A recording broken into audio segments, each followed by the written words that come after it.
Have you ever had that specific sinking feeling? You're trying to get a project moving, or I don't know, maybe just trying to get your family out the door, and it feels like you're pushing a huge boulder uphill. Oh, absolutely. Through waist-deep mud. Yes, exactly. It's that sensation where there's just so much noise, so much friction, and all this energy is just, being wasted, Right. but you're barely moving. And it's not for lack of effort. No, Yeah, not at all. You're trying, you're sweating, but the movement itself is just chaotic. It feels less like a plan and more like, well, herding cats. herding cats during a thunderstorm, maybe. Right. You're burning all these calories, but you're getting nowhere. Well, that's exactly the feeling we're tackling today.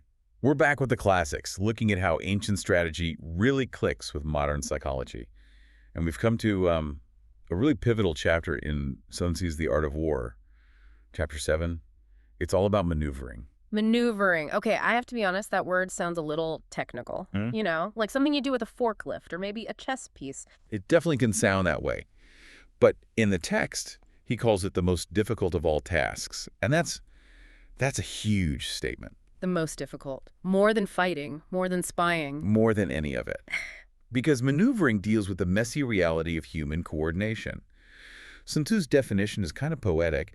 He says it's the art of turning the devious into the direct and misfortune into gain. Okay, let's unpack that a little. At its core, maneuvering isn't just movement. I mean, any mob can move. A panicked crowd is movement. A riot is movement. A rock falling down a hill is movement. Exactly. But that's not what he means. Maneuvering is it's coordinated movement. It's the huge difference between a mob just rushing across a field and a disciplined unit executing a plan together as one body. Maneuvering is coordinated movement. So this is about stopping the chaos. It's about getting from point A to point B, whether that's in our job or our relationships, without everything falling apart. It's about moving without the friction. It's about finding flow. I love that. And before we get into the physics of all that friction, I just have a quick request for everyone with us today. Yeah. If this episode helps you, please hit like and subscribe for the next one. It really does help us keep making these. Okay, so the physics of friction. Why is just going so hard? It feels like it shouldn't be. If a team wants to launch something, they should just launch it. Why the mess? Well, Sun Tzu has this really stark warning right at the start of the chapter. He says maneuvering with a disciplined army is a huge advantage, but maneuvering with an undisciplined multitude is dangerous. An undisciplined multitude. That sounds like my brain before coffee, Right. or my friends trying to pick a place to eat. It sounds like a lot of companies, to be honest. But the danger he's talking about, it comes down to basic physics and psychology. Any movement creates friction. It's a change to the status quo. Right. But then you add people. Yeah. And you add variables. This plugs right into what we call the architecture of alignment. The architecture of alignment. Okay, break that down. It's this idea that confusion is basically a form of entropy. It just wastes energy. If people don't know where they're going or how they're supposed to get there, they collide. Metaphorically, you mean? Sometimes metaphorically, yeah. Stepping on each other's toes, duplicating work, arguing over who is supposed to do what. But every one of those little collisions is just lost energy. It's heat, not light. So the chaos isn't just an annoyance. It's actively draining the power you need to actually finish. It's like driving with the emergency brake on. That's the perfect analogy. The engine's screaming, there's smoke, but you're not going anywhere. Sun Tzu even uses some interesting math to describe this. He talks about a forced march. Oh yeah, this part was so vivid. He says, if you order your troops to just march day and night, covering double the distance to see some advantage, it's a disaster. He literally says the leaders of your divisions will fall into the hands of the enemy. Because they're all spread out and exhausted. Because rushing destroys cohesion. He says if you rush 100, that's their unit of distance, to gain an advantage, your strongest soldiers will get there first and the tired ones will fall behind. And when you finally arrive, only 1/10 of your army will actually be there. Rushing destroys cohesion. 1/10? That is a terrifying number. You start with a full team, you rush, and you show up with 10% of your strength. And that 10% is exhausted. This is the key insight.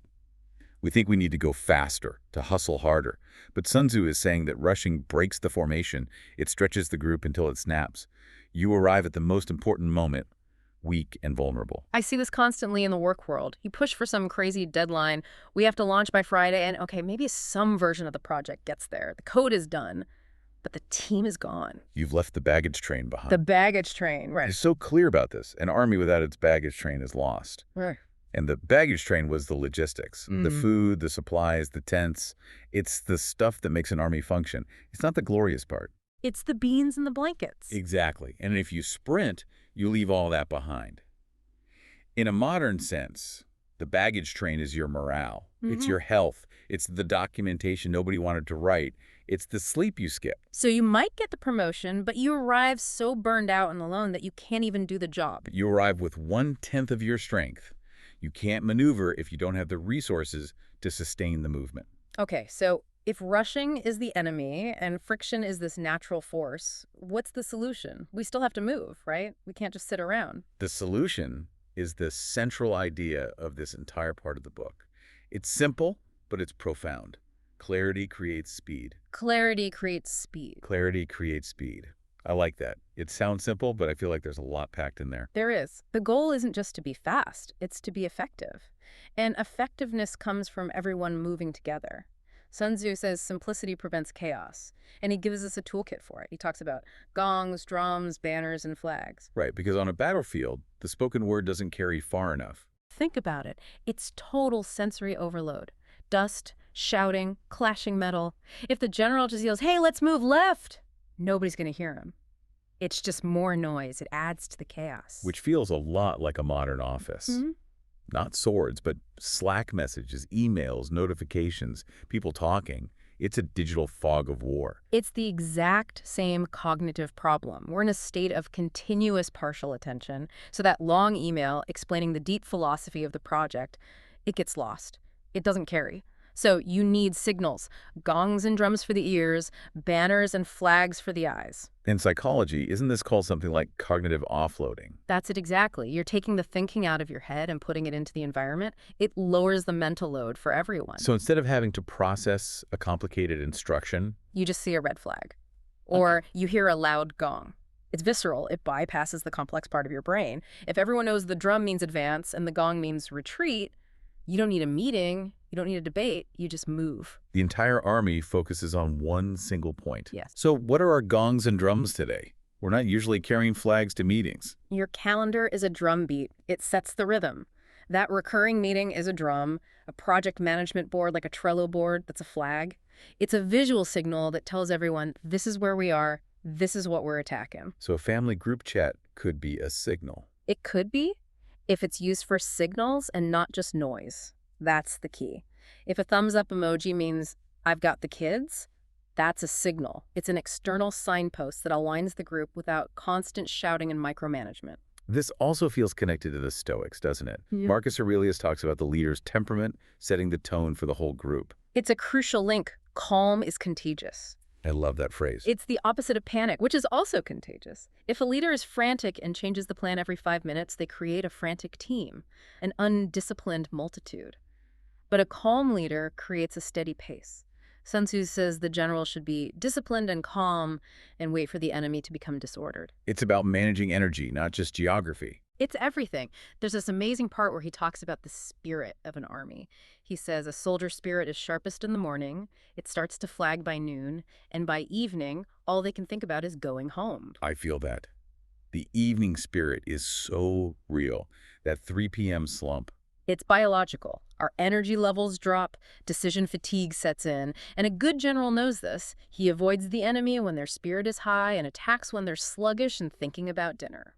So in our world, you don't try to make a huge life-changing decision with your partner at 10 at night when you're both exhausted. Exactly. You manage the energy of the team, you manage your own energy. Pacing always beats reactive rushing. If you try to force a big move when the spirit is low, you just get chaos and mistakes. Timing is strategy. Okay, so we've got the problem, friction, and chaos. Yeah. And we've got the solution, clarity, signals, and calm pacing. Let's get really practical. How do we actually build this united body? Let's walk through the principles. For sure. If you're stuck on anything right now, you can almost use this as a checklist. Okay, principle 1.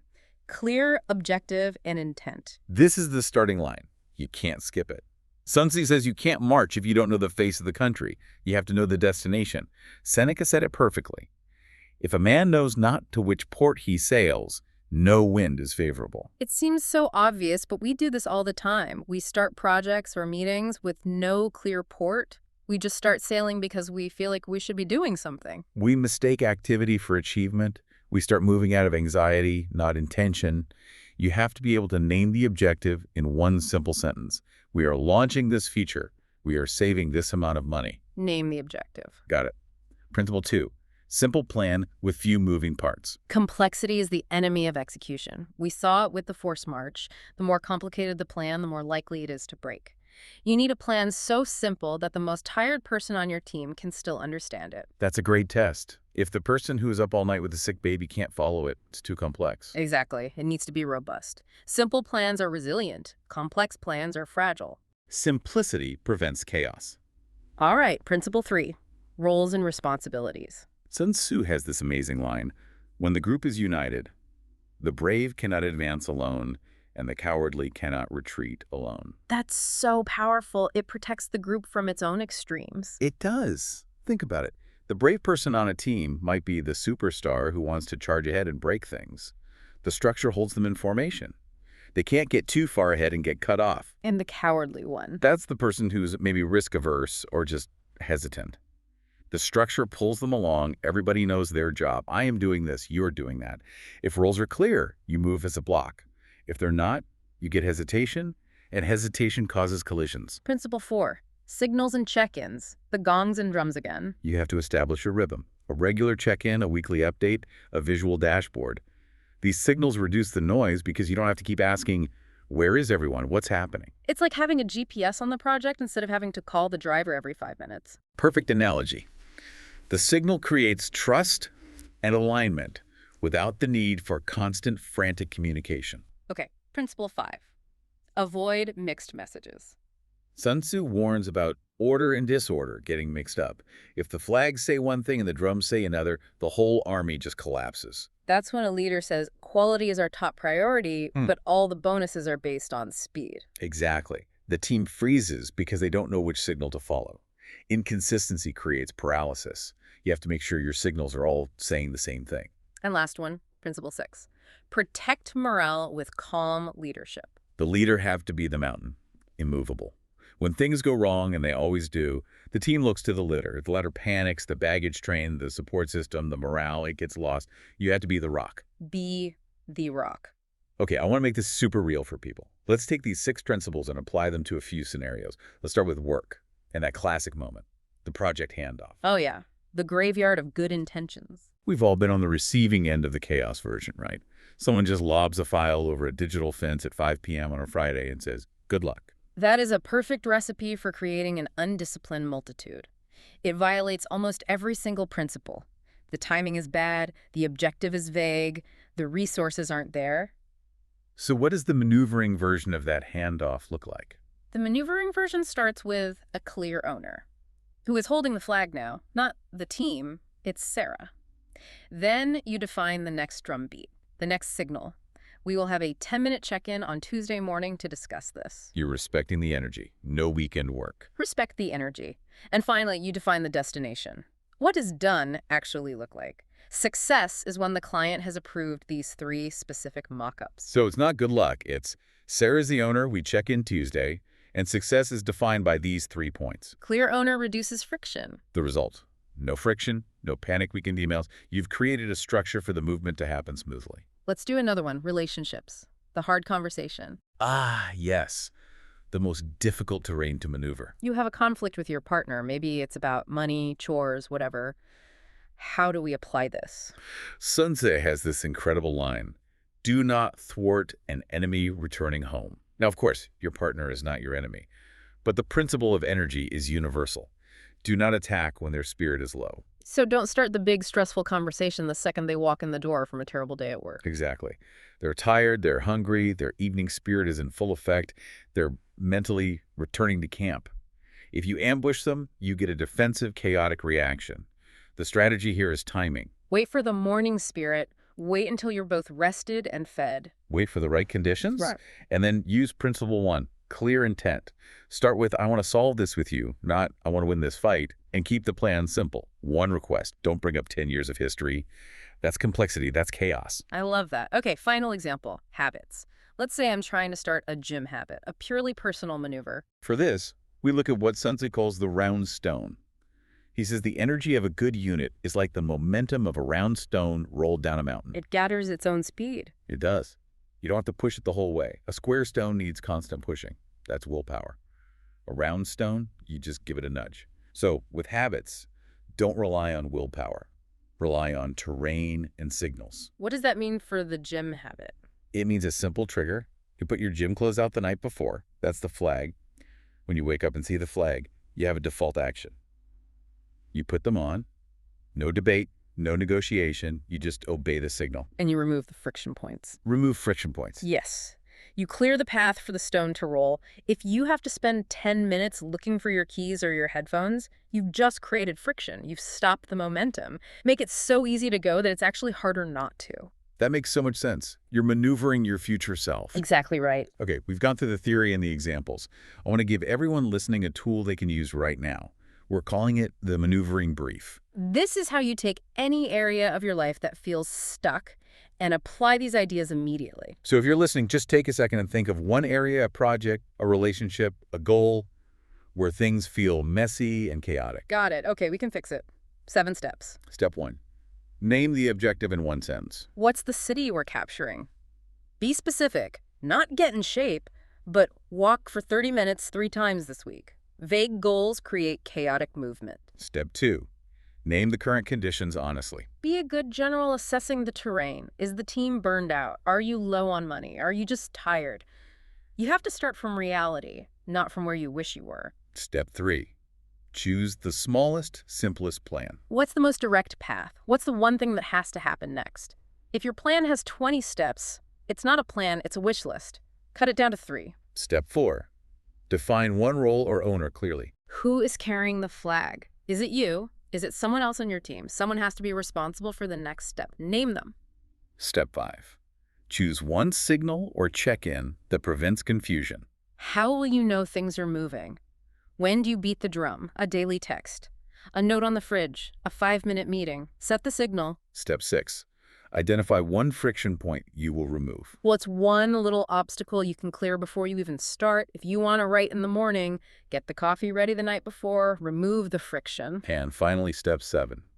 Choose one proof action you will do today. The first step of the march. Momentum needs a push. What is one tiny thing you can do right now that proves you're moving? Send one email, put on your running shoes, just one thing. That's the brief. Objective. Conditions. Simple plan. Owner. Signal. Remove friction. Proof action. If you do that, you're not just hoping, you are maneuvering. You're turning the devious into the direct. But of course, even with a great plan, things go wrong. Mhm. Let's talk about the common traps, the ways we mess this up. There are 5 big ones that come up again and again, both in Sun Tzu and in modern psychology. Okay, mistake 1. Reactive rushing. We've hit this one hard. It's that panic mode. You feel pressure, so you just start running without thinking. The fix is to pause, always pause, wait for the mud to settle, arrive fresh, not exhausted. Mistake 2. Complexity. We love our complex plans. They make us feel smart. The fix is simple. Cut the plan in half. If the signals are too complicated, people will just ignore them. 1 flag is better than 5. Mistake 3. Ignoring the spirit. This is a failure of empathy. Pushing for a big move when everyone is burned out, it just doesn't work. The fix is to read the room.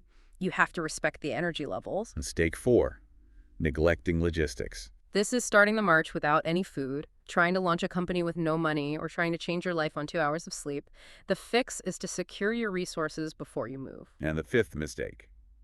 Inconsistent leadership.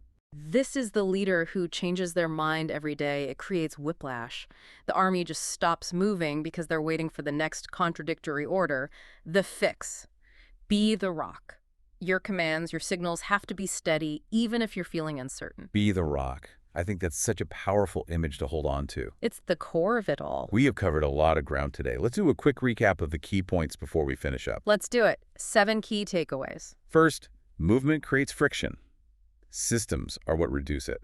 Second, clarity of intent creates speed of action. Third, simplicity is the antidote to chaos. Fourth, signals your gongs and drums. Align the group without you having to shout. Fifth, roles must be clear so the brave don't advance alone. Sixth, timing matters. You have to respect the energy of the team. And finally, Calm leadership protects the morale of the whole group. Calm leadership protects morale. When it works, it's a beautiful thing to see. It's efficient, powerful, and it feels like flow. It really does. Yeah. But here's my question.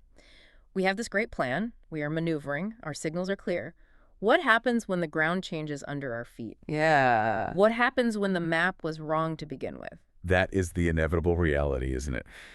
No plan survives contact with reality. Right. So next time, we're going to dive into exactly that. Our next session is on adaptation. Variation without losing the plan. Adaptation coming next. We're going to explore how you can bend like a willow so you don't break like an oak, how to stay true to your objective while being willing to change absolutely everything about how you get there. I cannot wait for that one. That feels essential. It is. Thanks for being here. If you want the full series, check the playlist, and please like and subscribe so you don't miss the next episode.